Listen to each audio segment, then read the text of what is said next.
Hello everyone, a pleasant day to all of you. So before we proceed to our discussion today, allow me first to introduce myself to you and along with my members. By the way, my name is Layar Adlaon and my members are Baliad, Carriedo, Chico, Ilimangco, Soy Bagyo, Hinayon, and Manday Unen. So from the Unit 2, which are the coverage for Week 4 and 5, we will talk about what is financial literacy and media literacy. So before we proceed to media literacy, let us first talk about what is financial literacy, the characteristic, the importance, or even how we can enhance or develop our personal financial literacy in life. So let's start. What is financial literacy? Okay, so financial literacy, from the word financial, it talks about the status of money. And from the word literacy, as what Sir Fisher said, that literacy is, it is all about the ability to identify, create, interpret, or understand something, etc. So that's how literacy is. So to be more explicit, financial literacy is the confident understanding of concepts, including saving, investing, and debts that leads to an overall sense of financial well-being and self-trust. So one of the examples of this is that we know that there are a lot of people really wanted to become rich and financially free. But sad to say that there are few people can only do this. Why? Because they're saying, di ba, na mas lalo ay mas yung mayaman pa yung mga mayayaman at mas lalo pang naghihirap yung mga mahihirap. So in that case, it really happens. Kasi especially sa mga Filipino, no, I'm not degrading our nationality, but that is really the common characteristic of being a Filipino. Like, we're very much particular in savings and not taking a risk for investing our money for a business. Unlike sa mga foreign people, as what my mommy said, that especially sa mga young people done, is that they're very more independent when it comes of handling their money. Like if they already received their salary, they really put it into investing. They really put it in investing their money for a business. So the difference between savings and investment, or investing your money, is that on savings in the long run is it will not long last. And kasi for example, time will come na you really need some money to buy something, no? So ang katong gina-savings nimo is magastos siya, and unlike sa investment or investing your money for a business is marolling siya and then magka-increase ang imuhang money in the long run. So that's the difference between savings and investment.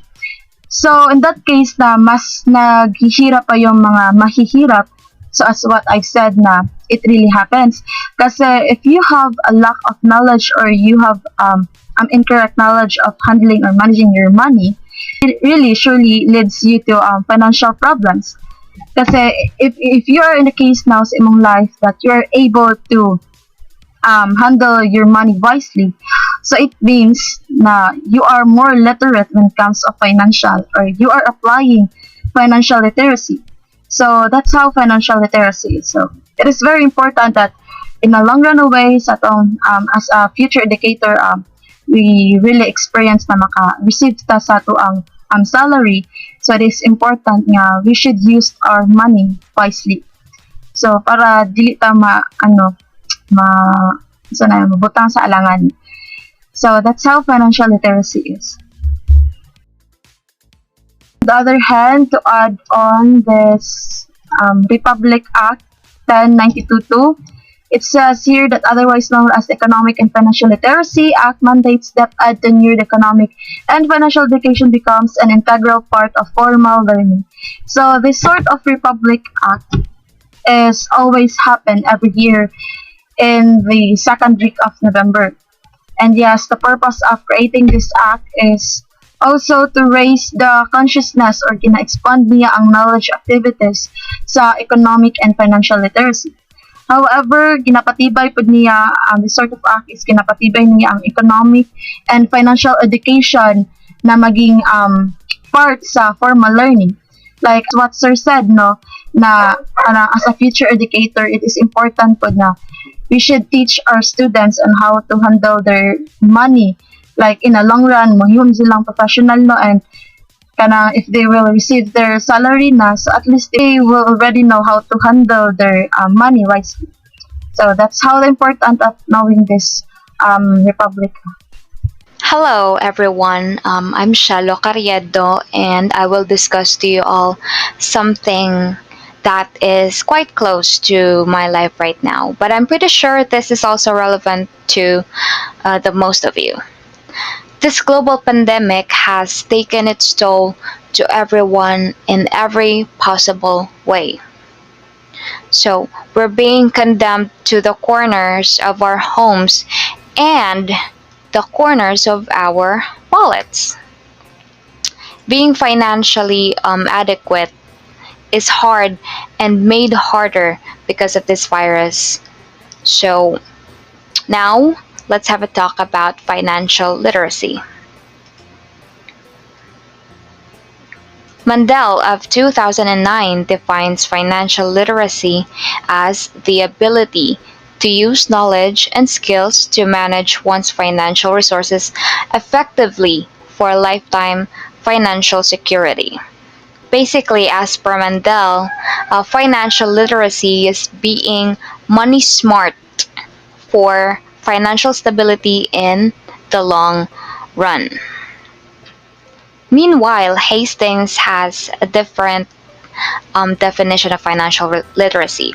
Compared to Mendel's generic definition, Hastings is a lot more specific. So he or she refers to financial literacy as a knowledge of financial products. So examples of that are stock versus bond, fixed versus adjustable rates, mortgage, hedge funds, equities, etc. B. Knowledge of financial concepts that includes inflation, compounding, diversification, liquidity, simple interest. C. Having the mathematical skills of numeracy necessary for effective financial decision making. So that's being number smart for wise financial decision making. And D, being engaged in certain activities such as financial planning. That was according to Hastings and others of 2013. The Council for Economic Education, which is the leading organization in the United States that focuses on the economic and financial education of students ranging from kindergarten to through high school. They develop it. The council developed 6 standards gearing toward deepening students' understanding of personal finance through an economic perspective. Now, those 6 standards starts here. I would like to discuss the following bits using my previous experience just so I could show you the relevance and relativity to me in real life. Okay, let's start with the first standard, earning income. This is basically the income or everything that you receive from working. May it be that you're working for someone else, like in my case, I work for, right now, I'm working for a skin care company and I'm their graphic designer. And it could also take form and as self-employment. So there's this gig that I do on the sides. I sell pre-loved clothes in the internet, so it's a one-man operation. Basic key concepts of earning income. Income earned or received by people, different types of jobs as well as forms of income earned or received, labor market, etc. Okay, buying goods and services. This standard talks about spending, the planning, the budgeting. Basic or some of the key concepts of this standard could be making a spending decision, payment methods, budgeting and classification of expenses, and many more. Okay, saving. So I have opened up a saving account last year in a bank since I don't really like or prefer having money in my person. So I think that it's helpful that they're saved under legal protection. Also, it's student friendly, which is a very good deal. Key concepts could be financial regulators, role markets in determining interest rate, saving for retirement, etc. Number four, using credit. As I understood, credit is the ability to borrow or access money and goods or services with the understanding that you will pay later. In my experience last year, my family helped me get a laptop for online class, but they got it as home credit. So basically, I can use the laptop, but I have to pay with the agreed amount monthly.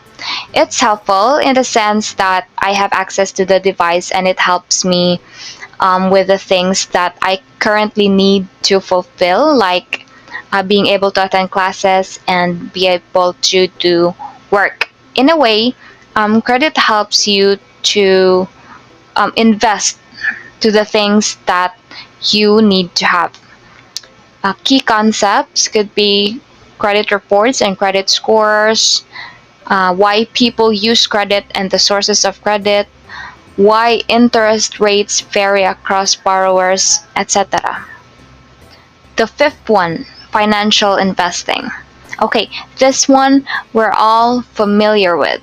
Just years ago, the plummeting emergence of investment schemes had everyone, especially here in Tagum, on a financial shenanigan. For some, they had a great deal from it, but for some, no. So, being a financial literate in this standard is very important because if ever you're gonna invest, then might as well go big or go home, right? So, it's gonna cost you, but there is no assurance that you will get it back twofold or threefold, or at least the capital. So, today, investment is mostly present online, but it's rain or shine. Either way, financial investment is a very big step, so we all have to be smart in doing it. Key concepts could be calculate rates of return, concept of financial investment, a variety of possible financial investments, and etc. Okay, the sixth and the last standard, protecting and insuring. I do not have an on-hand experience with having insurance yet, but in my understanding, it is beneficial in the long run.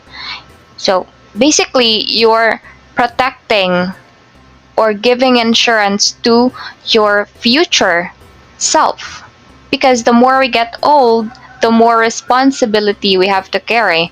And we have no way of predicting what happens to us. So for me, this standard is a must if you want to be financial literate.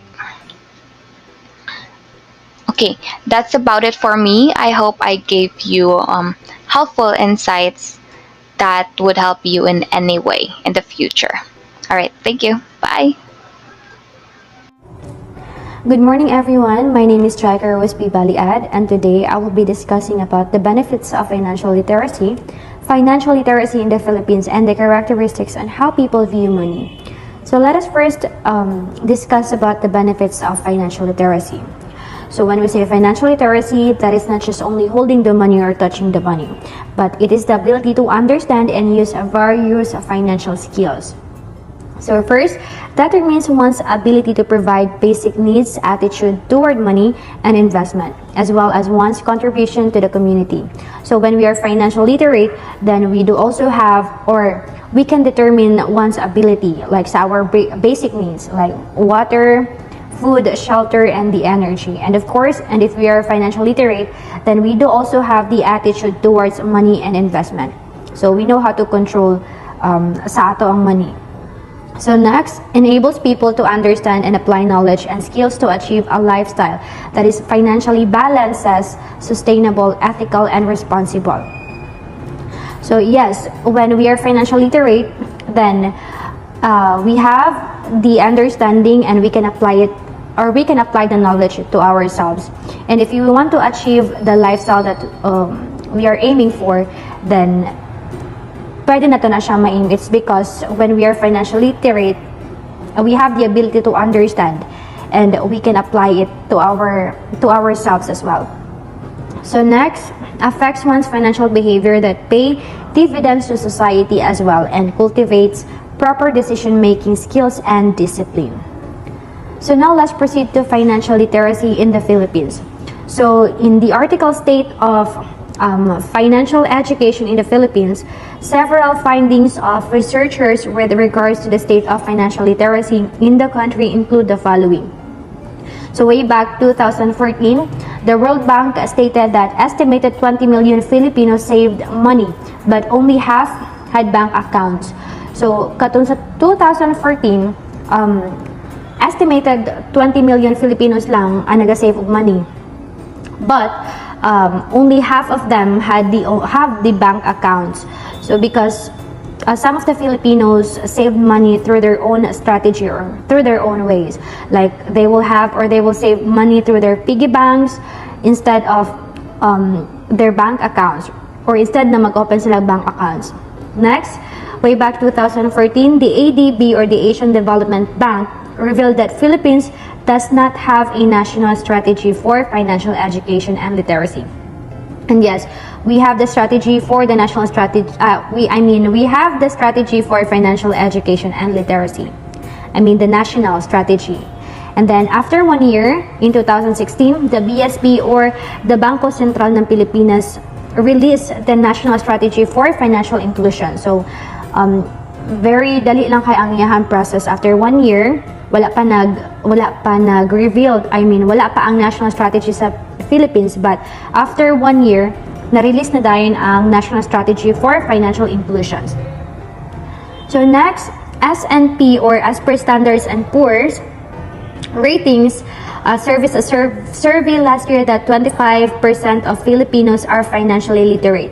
So 75 million Filipinos have no idea about inflation, risk diversification, insurance, compound interest, and bank savings. So gamay lang sa Pilipinas, or gamay lang ang mga Pilipino nga who are financially literate, only 25% lang. And then the rest of that 75 million Filipinos percent have walay idea about sa financial inclusions. So next, after 10 years of discovery, still less than 1% of Philippines population is invested in it. And more than 80% of the working middle class have no formal financial plan. So mas daghan pa ang walay formal financial plan.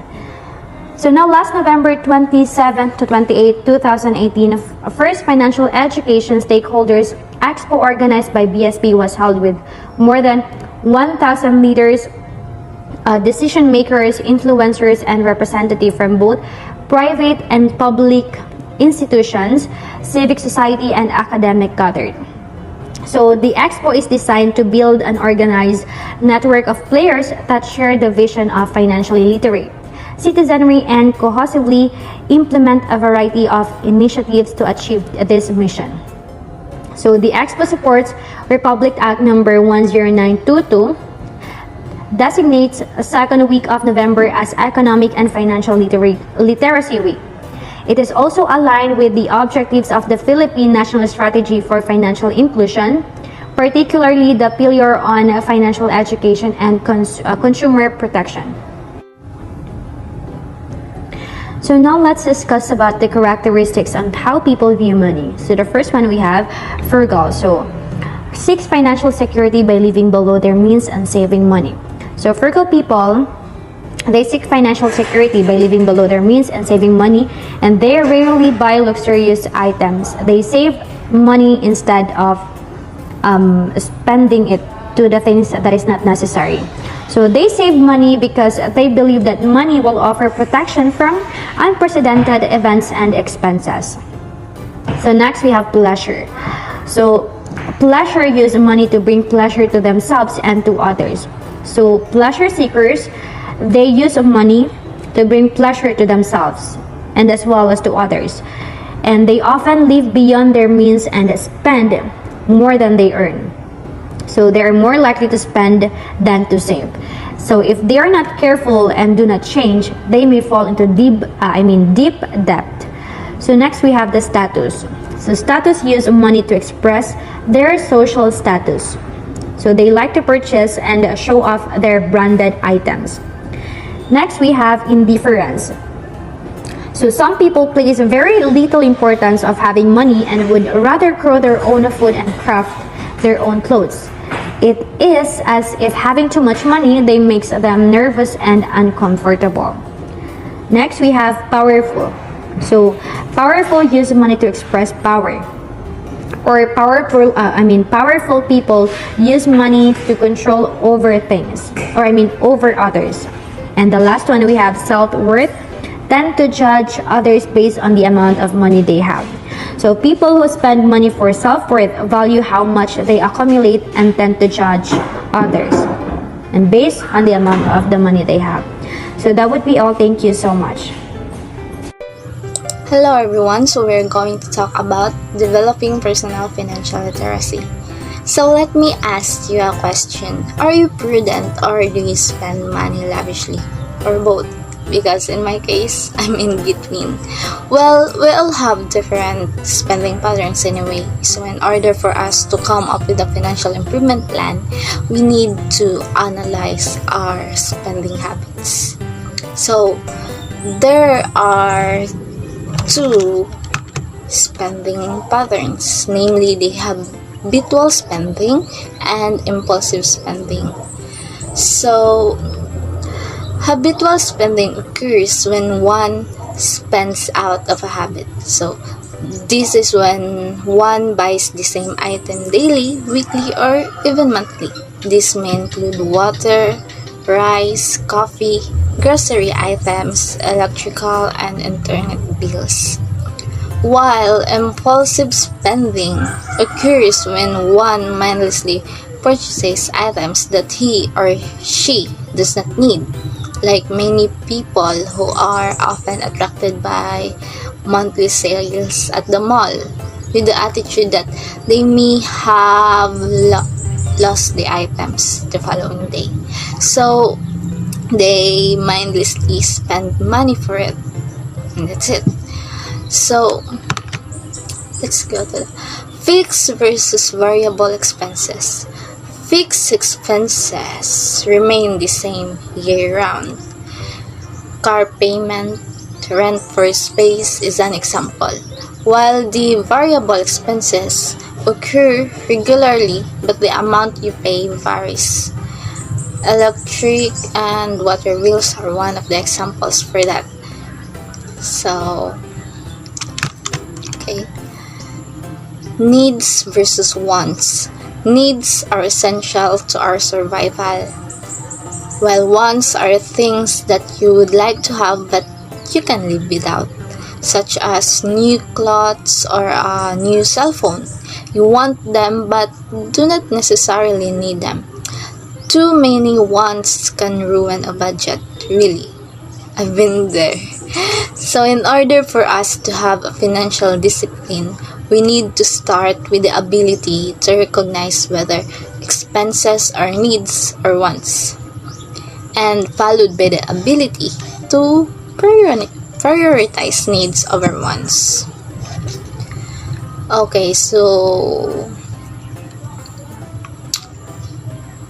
steps to enhance financial literacy. So first, setting financial goals. Setting financial goals is the first step to managing our financial life. Goals may be short, medium, and long-term. Short-term goals can be measured in weeks, and can provide instant gratification and feedback. For example, a goal to earn money for a weekend trip. While medium-term goals should be accomplished within 1 to 6 months. For example, saving money to celebrate a birthday party. These goals provide opportunity for reflection and feedback and requires discipline and consistency. So the same as long-term financial goals that can take years to achieve.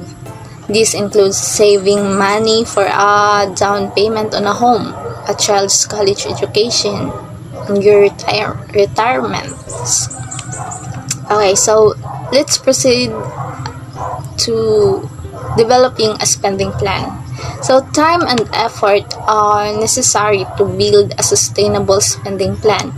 Here are the 3 steps when developing your personal spending plan. First is record. Keep a record of what you spend. 2. Review. Analyze the information and decide what to do. 3. Take action. Do something about what you have written down. Importance of saving.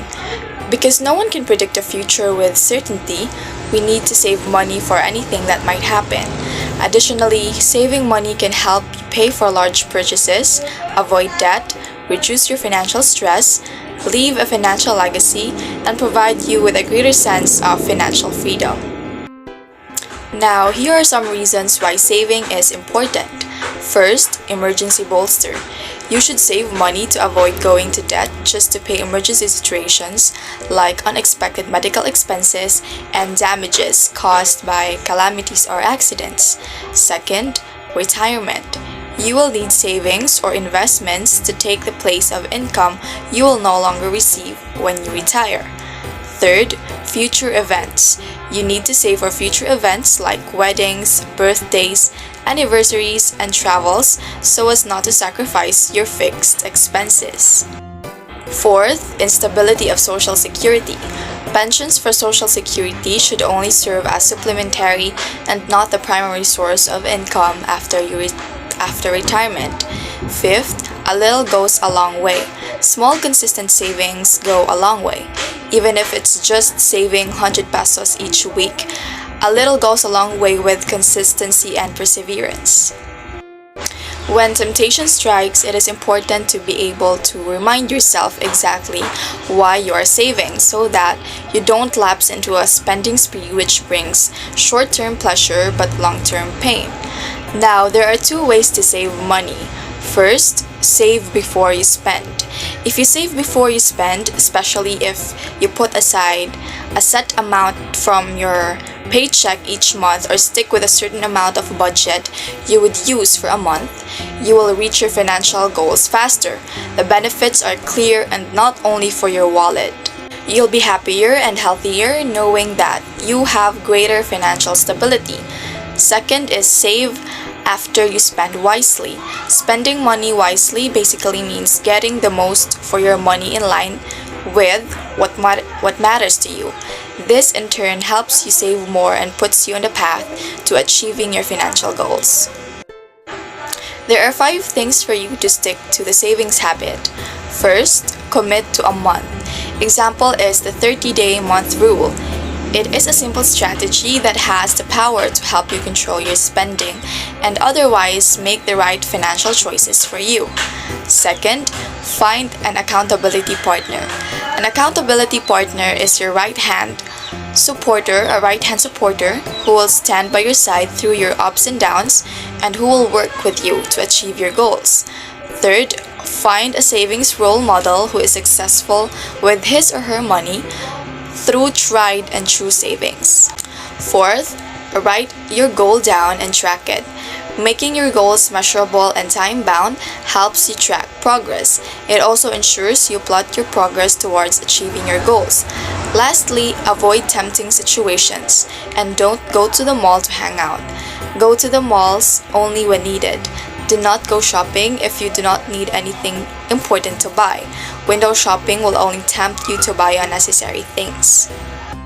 Now, here is a quote from Benjamin Franklin: "A penny saved is a penny earned."